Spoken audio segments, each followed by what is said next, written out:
দিলাম জাতীয় পার্টিকে, চ্যালেঞ্জ দিলাম আওয়ামী লীগকে, চ্যালেঞ্জ দিলাম বিএনপিকে, কোন দলের নেতা এই সাহস নিয়ে বলতে পারবেন জামাত ইসলামীর আমির ডক্টর শফিকুর রহমান আপনাদের মনে আছে ঐতিহাসিক সরোয়ার্দী উদ্যানের বিশাল জাতীয় সমাবেশে বক্তৃতা করেছিলেন, খেয়াল আছে? অনেকে গিয়েছেন, অনেকে দেখেছেন টেলিভিশনে। বক্তৃতা করতে গিয়ে উনি অসুস্থ হয়ে 2 বার পড়ে গিয়েছিলেন, মনে আছে?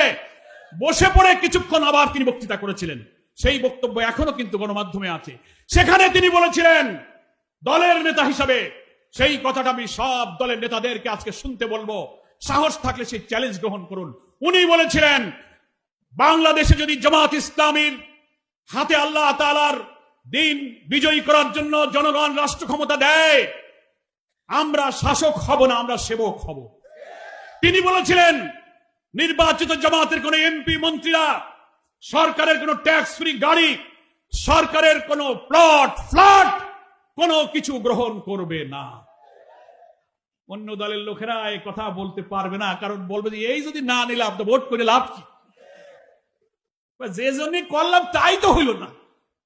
থাকলে আমি প্রত্যেকটি দলের প্রধানকে অঙ্গীকার করতে বলি, জাতির কাছে বলুন আপনার এমপি মন্ত্রী নির্বাচিত হলে সরকারের সুযোগ নিয়ে ট্যাক্স ফ্রি গাড়ি নেবে না, সরকারের কম মূল্যের ফ্ল্যাট এবং বাড়ি জমি জমা কিনবে না।